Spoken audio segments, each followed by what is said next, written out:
कहते हैं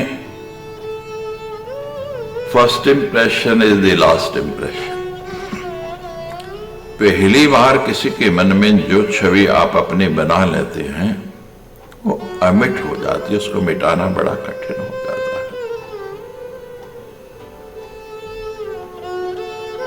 पहली बार में ही अपनी छाप ऐसी छोड़ दो, दूसरे के मन में ऐसा घर कर दो, ऐसा उसका विश्वास हो जाए आप पर कि वो कभी भी आंख मूंद कर आप पर विश्वास कर पाए। और हनुमान जी के अंदर ये गुण बहुत अच्छी तरह से भरा पड़ा है।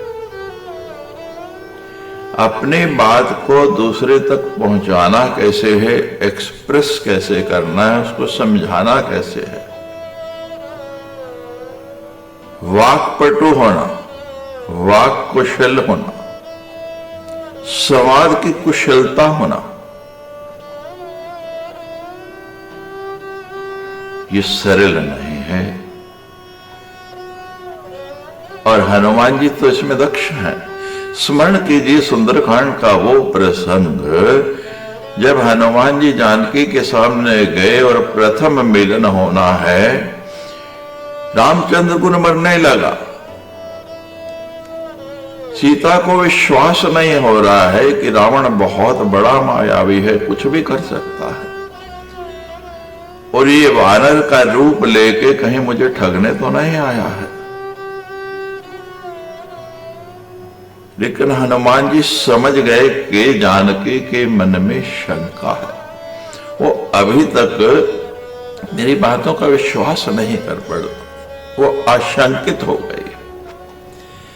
तो राम जी के इतने गुण गाए हनुमान जी ने और इतनी सुंदर शैली में गाए, और वो बातें जो दोनों की अंतरंग बातें थी, जिसको कोई तीसरा जानता नहीं था। जानकी जी और राम जी के मध्य में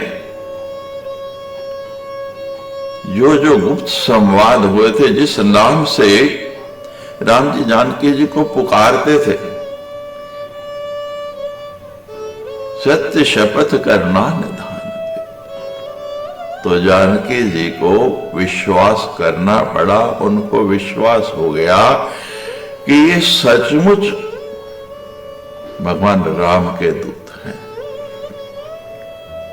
और जब किसी के प्रति विश्वास हो जाता है तो व्यक्ति बहुत आनंदित होता है, उसका मन झंकृत हो जाता है। ये केवल वचनों की वाक्पटुता और कहने की शैली केवल हनुमान जी के पास है। कपि के वचन सप्रेम सुन उपजा मन विश्वास, जाना मन क्रम वचन यह कृपा सिंधु करदास। इतने प्रेम भरे, इतने मीठे, इतने रसमय हनुमान जी के वचनों को जब सुना तो मन में विश्वास हो गया, दृढ़ धारणा हो गई कि हनुमान जी साधारण नहीं, भगवान के दास हैं। और दास भी कैसे,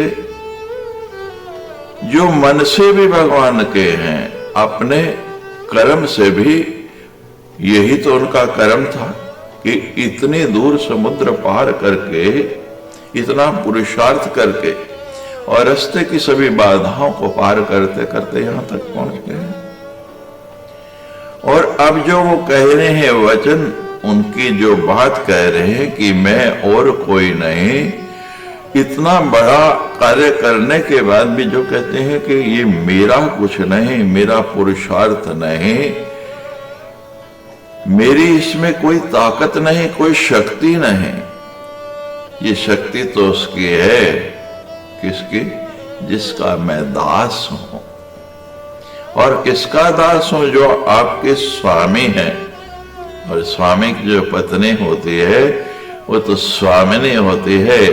भगवान मेरे स्वामी और आप मेरी स्वामिनी। फिर तो जानकी को कोई शंका रही नहीं, मन के सारे संशय मिट गए और हनुमान जी को पुत्र तक कह दिया।